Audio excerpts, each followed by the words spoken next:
Ahli waris almarhum Jenderal Besar TNI Haji Muhammad Soeharto, tokoh dari Provinsi Jawa Tengah. Pahlawan bidang perjuangan, Jenderal Soeharto menonjol sejak masa kemerdekaan. Sebagai Wakil Komandan BKR Yogyakarta, ia memimpin pelucutan senjata di Jepang, Kota Baru 1945.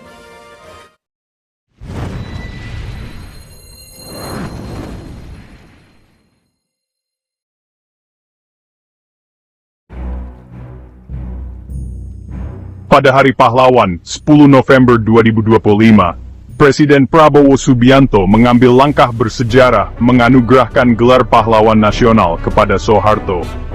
Upacara ini diadakan di Istana Negara dengan penuh khidmat, dihadiri oleh berbagai tokoh penting dan keluarga besar Soeharto.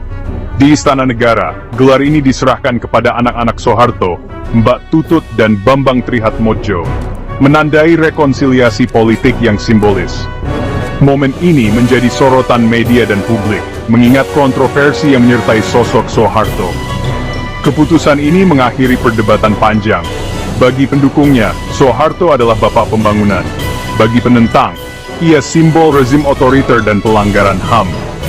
Perdebatan ini telah berlangsung selama bertahun-tahun, mencerminkan kompleksitas sejarah Indonesia. Narasi keberhasilan swasembada pangan dan pembangunan ekonomi kembali diangkat, sementara luka lama korban Orde Baru terasa kembali terbuka. Banyak yang merasa bahwa pengakuan ini mengabaikan penderitaan mereka yang menjadi korban kebijakan represif. Penganugerahan ini menjadi pernyataan politik kuat dari pemerintahan baru, sekaligus membuka kembali perdebatan tentang makna kepahlawanan di Indonesia. Pemerintah berusaha menyeimbangkan antara menghormati jasa-jasa Soeharto dan mengakui kesalahan masa lalu.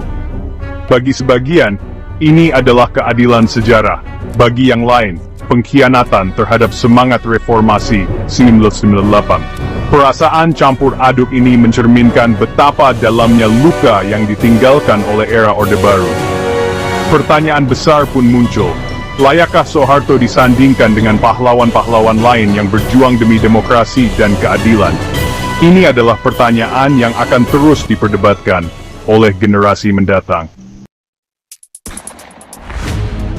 Mengapa Prabowo mengambil keputusan penting ini di awal masa jabatannya sebagai presiden?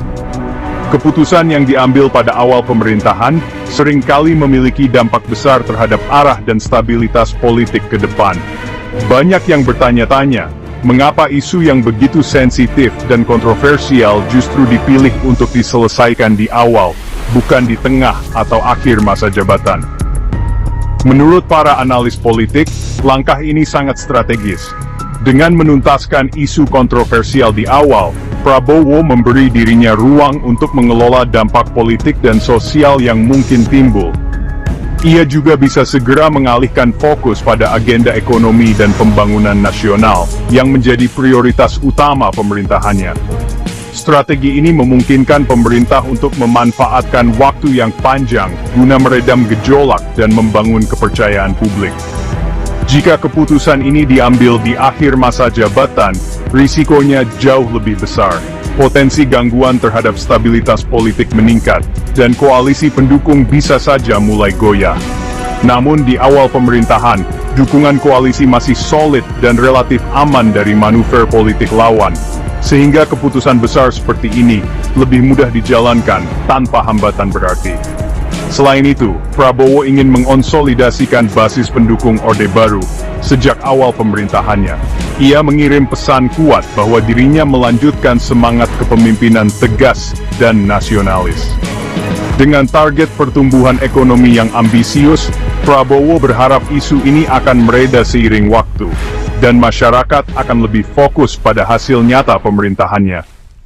Penganugerahan ini juga menjadi cara Prabowo membayar utang politik kepada loyalis Soeharto, sekaligus memperkuat dukungan dari kelompok-kelompok strategis.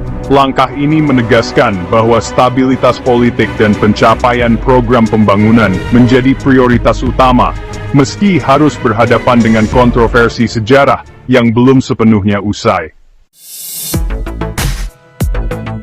Nostalgia terhadap Orde Baru masih terasa sangat kuat, terutama di kalangan masyarakat kelas bawah. yang merindukan masa-masa ketika hidup terasa lebih sederhana dan stabil. Banyak dari mereka yang tumbuh di era tersebut masih mengingat suasana pasar yang ramai, harga kebutuhan pokok yang terjangkau, serta rasa aman yang mereka rasakan dalam kehidupan sehari-hari. Survei Populi Center menunjukkan bahwa lebih dari separuh generasi Baby Boomer dan Gen X memandang Soeharto secara positif. Bahkan di kalangan milenial dan Gen Z, sentimen nostalgia ini masih cukup signifikan, meski mereka tidak mengalami langsung masa Orde Baru. Hal ini menunjukkan bahwa narasi tentang stabilitas dan kemakmuran era Soeharto diwariskan lintas generasi, baik melalui cerita keluarga maupun media.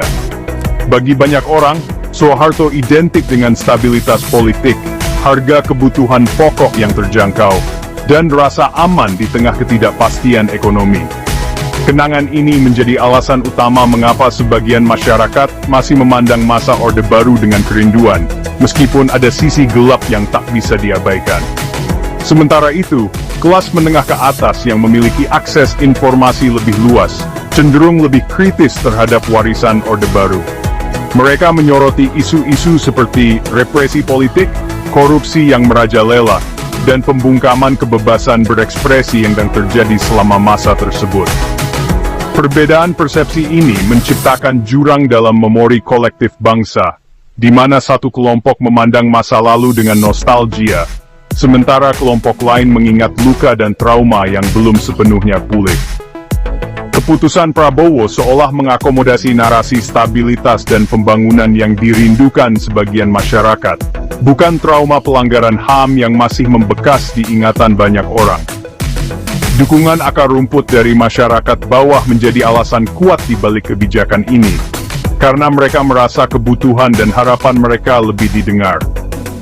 Namun, dilema antara kerinduan akan stabilitas dan ingatan pahit masa lalu tetap membayangi perjalanan bangsa, menuntut kita untuk terus belajar dari sejarah dan tidak melupakan pelajaran penting yang pernah terjadi.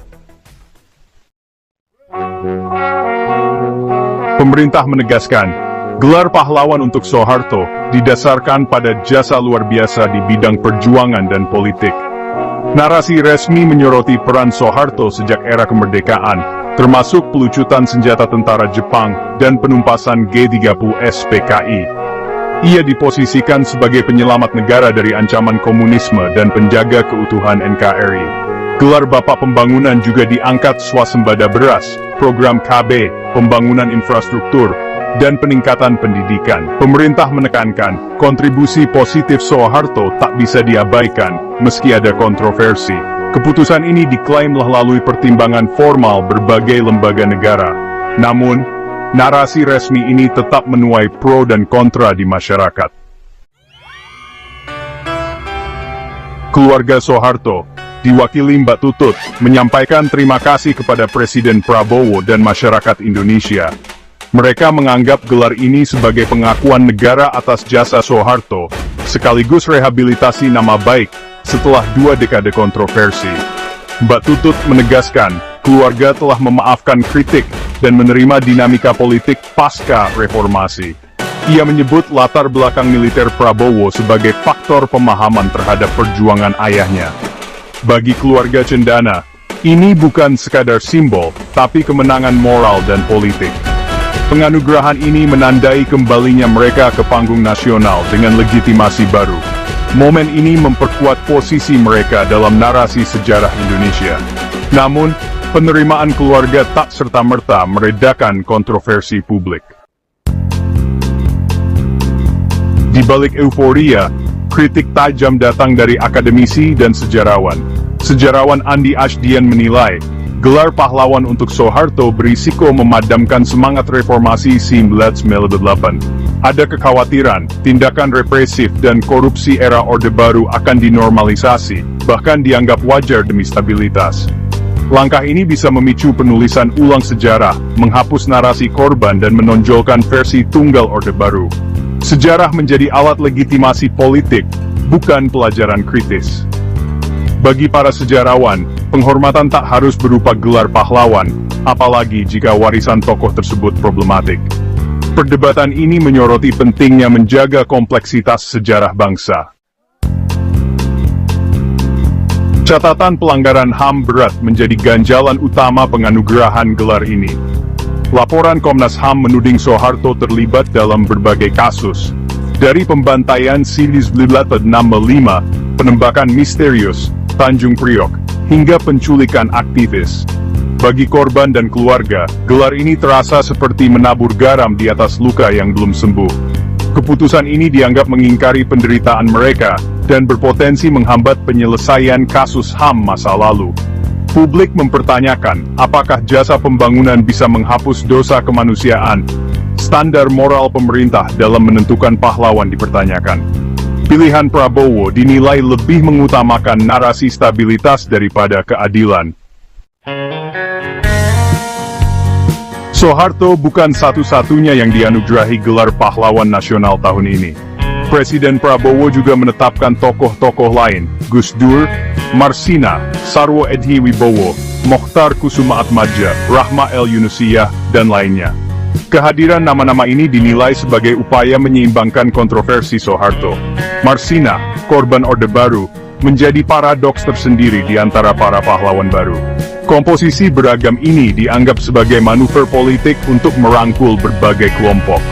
Namun bagi kritikus, penganugerahan kepada Soeharto tetap menjadi isu sentral. Strategi ini tak mengubah substansi perdebatan tentang makna kepahlawanan. Keputusan Prabowo menetapkan Soeharto sebagai pahlawan nasional memaksa bangsa ini bercermin pada sejarah. Di satu sisi, jasa pembangunan dan stabilitas Soeharto diakui sebagian masyarakat. Di sisi lain, pelanggaran HAM dan otoritarianisme menjadi warisan kelam yang tak bisa diabaikan. Pertanyaan fundamental pun muncul, dapatkah jasa menghapus dosa kemanusiaan? Strategi politik Prabowo membungkus keputusan ini bersama pahlawan lain, tak serta-merta menyelesaikan perdebatan. Keputusan ini membuka babak baru dialog tentang nilai-nilai bangsa, stabilitas, atau keadilan. Gelar pahlawan mungkin final secara hukum, tapi perdebatan di ruang publik akan terus berlangsung. Bagaimana Anda menilai keputusan ini? Sejarah menunggu jawaban kita.